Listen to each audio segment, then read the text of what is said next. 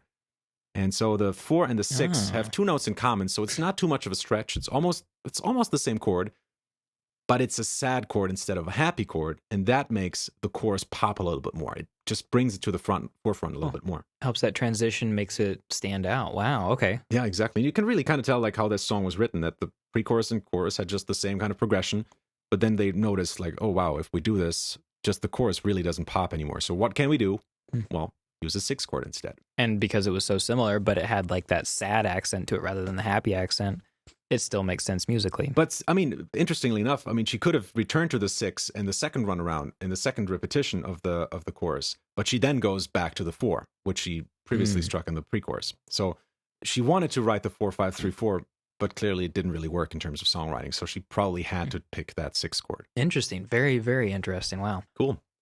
So that's about it from my side. Did you find anything else that you found interesting about this album? Yeah, there was one more thing that we talked about a little bit before, but I wanted to... Oh, and then I had one question for you. So 2 things. Great. Number 1, it felt like with the first half of the album and the second half of the album, one more difference I wanted to point out was that for the first half of the album, sex was very much a positive thing for her. And the second half of the album, when she had to delve into the emotions and the relationships and she sings about heartbreak more, sex becomes a negative thing and more of a cold ritual in some cases.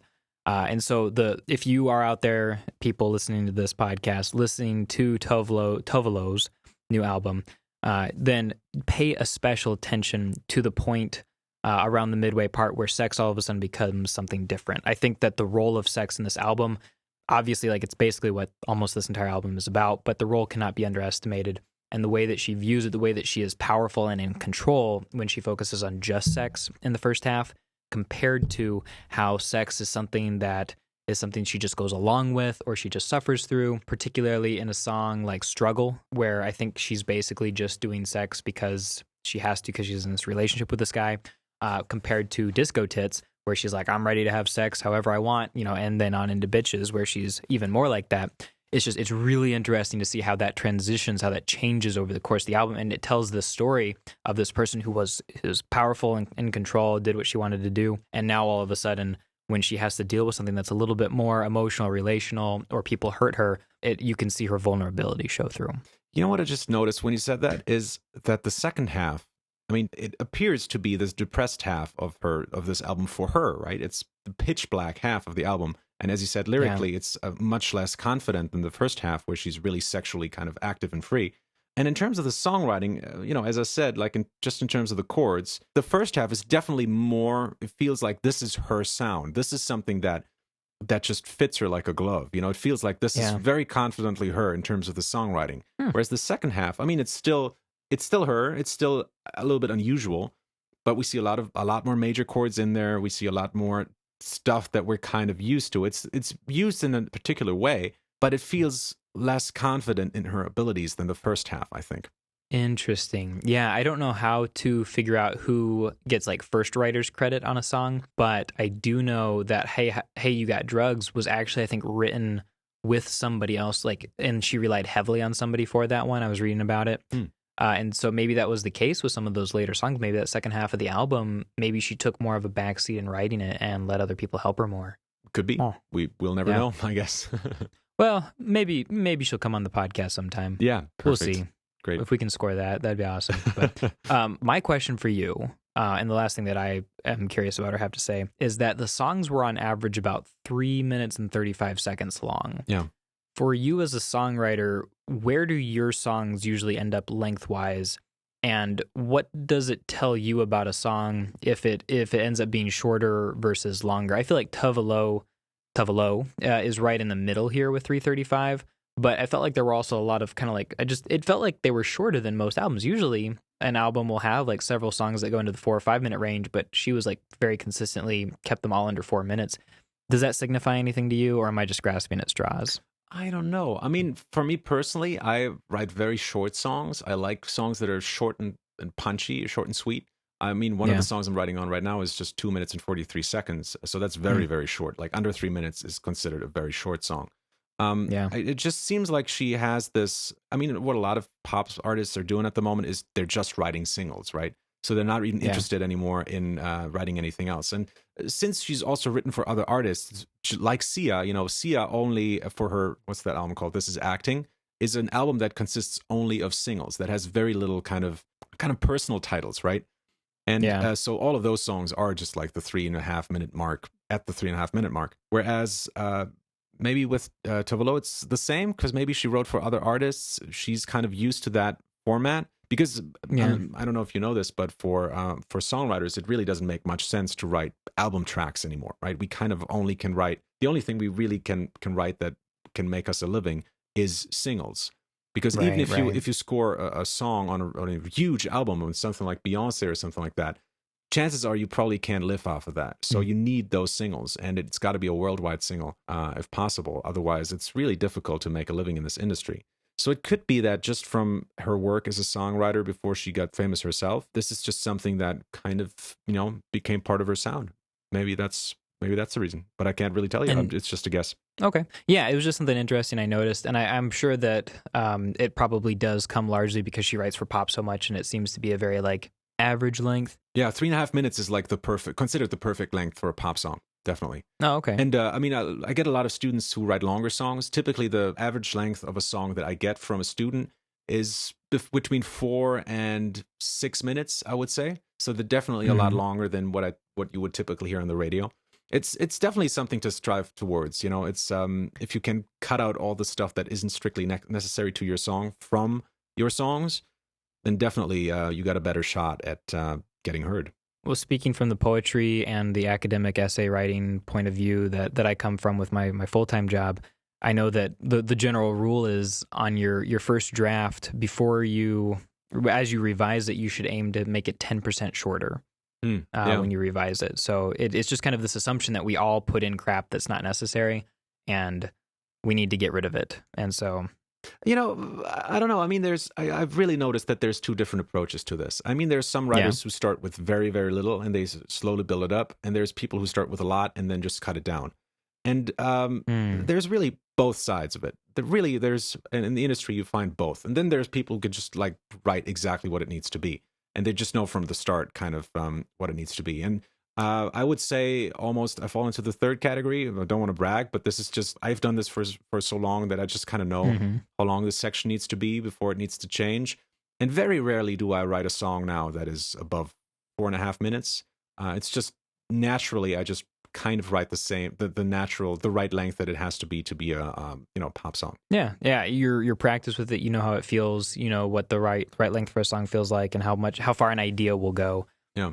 I mean, I do cut a lot of ideas out of my songs. Sometimes I'll have a verse and I'll realize like, okay, so here's a melody that's not really coming from anywhere, that's not really going anywhere. So this is kind of something that isn't really connected to the rest of the song. So I do edit myself quite rigorously, and other artists as well, when they come to the studio and show me their demos, that's something I'll do with them a lot, that we'll cut out certain lines and we put in a little bit more repetition, or we base our new melodies off of old ones instead of making up something completely new. That's something I'll definitely do. But in terms of length, that doesn't really happen with me so much anymore, because with the formulas that I use and teach in the addiction formula, that doesn't really happen that much anymore. Cool. Yeah, I think my experience comes from being a literature major, and as literature majors, we had a very bad reputation for, if we needed a minimum of bad reputation. Well, careful, copyright.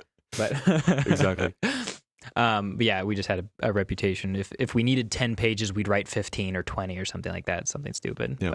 But. Cool. Hey, dude, this was so much fun talking to you again, and this will not be the last episode. Yeah, and it was a blast talking to you, and I cannot wait to hear what we talk about next time. Yeah, definitely. And the way we kind of planned this whole show is that we're going to pick which album we're going to talk about the week before, so we can actually talk about something that is very, very new and shiny still. So yeah. we're not planning to do any Beatles records or U2. Well, U2 just released a new album. That's a really terrible example. No, but we're not planning to do any of the older albums. So please don't ask in the comments, because that's probably not going to happen. The cool thing about this podcast is that it takes very little time to actually produce, because editing this probably takes me 2 or 3 hours. So that's really quickly done. That's kind of the cool thing about this, that it is so recent that we have the opportunity to really talk about something that just came out. Cool. All right. Well, hey, if anybody wants to reach out to me, Clifford at popsongprofessor.com, or at Twitter at CliffordStummy. That's STUMME. And if you have any questions about, my thoughts on the lyrics or anything else, feel free to reach out to me. And Freedom, what's the best way for them to reach out to you? The live Q&A, probably every Monday at 9 a.m. PST on YouTube. Or if you have something very pressing, you can also write me at holistic-songwriting.com. And I watched the live Q&A this last Monday, and it was phenomenal. So definitely take them up on that. Cool. Thank you so much. All right, guys, That's it. Thanks for listening. Take care and see you next time. Bye.